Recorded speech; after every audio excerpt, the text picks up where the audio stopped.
Hello साथीहरू, म चाहिँ यो डुप्लिकेट स्टोन किनेर ल्याउने पक्षमा थिइनँ कि।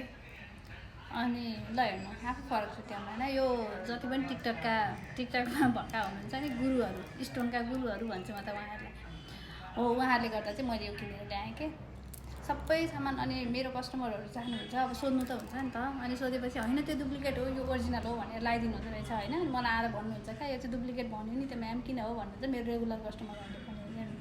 यो हो ग्लासवाला डुप्लिकेट अनि यो हो ओरिजिनल। मैले जस्ट देखाउनको लागि किनेर लिएर आएको हो होइन। अनि म अर्को पनि देखाइदिन्छु है हजुरहरूलाई। यो भयो, यही मैले किनेर लिएर आएको डुप्लिकेट। हामीले ल्याउँदा थोरै एक दुई पिस ल्याउन मिल्दैन, त्यही भएर मैले यति लिएर आएँ। अनि यो भयो मेरो ओरिजिनल सेट्रिन होइन। ल हेर्नुहोस् आफै छुट्याउनुहोस् कति फरक हुन्छ होइन। अनि अर्को भयो एमेथिस्ट। एमेथिस्टमा पनि त्यस्तै कन्ट्रोभर्सी। ल हेर्नु यो भयो एमेथिस्ट, ओरिजिनल एमेथिस्ट भयो। अलिक नजिकबाट हेर्नु सक्नुहुन्छ। अनि अर्को यो भयो डुप्लिकेट एमेथिस्ट।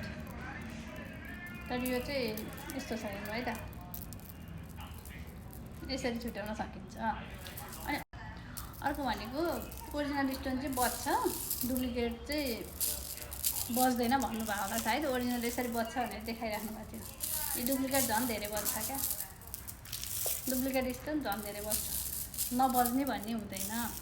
हजुरहरूले जस्ट यो स्टोनको लागि वेटी हुन्छ, अनि त्यस पछाडि चिसो हुन्छ। ओरिजिनल स्टोन चाहिँ हजुरहरूले अब आफैले छुट्याउन सक्नुहुन्छ होइन। वेटी हुन्छ, चिसो हुन्छ, बकाइ त त्यो एक दुईचोटि युज गर्ने मान्छेले मजाले छुट्याउन सक्नुहुन्छ होइन। अब यो ल्याब टेस्ट, अर्को भयो ल्याब टेस्ट। अनि यो ल्याब टेस्ट हो भनेर यो सामान चाहिँ कसरी पठाउन सक्नुहुन्छ, मैले नबुझेको कुरा त्यो। अब 2 दिन मार्केटमा आएर हराउने हो भने त म त्यसमा केही पनि भन्दिनँ होइन। मेरो रेगुलर कस्टमर त हुनुहुन्छ, मलाई त खासै प्रब्लम छैन त्यसमा। रेगुलर कस्टमर अब यो स्टोन युज गरिराख्ने मान्छेहरू मजाले आइरहनुहुन्छ मेरोमा, मलाई त्यो प्रब्लम भएन। तर 2 दिन आएर हराउनुहुन्छ भने अलग कुरा भयो होइन। नत्र भए चाहिँ यसरी झुट बोलेर झुटको खेती गरेर स्टोन चाहिँ नबेचिदिनु होला प्लिज, त्यति मात्रै भन्न आएको म।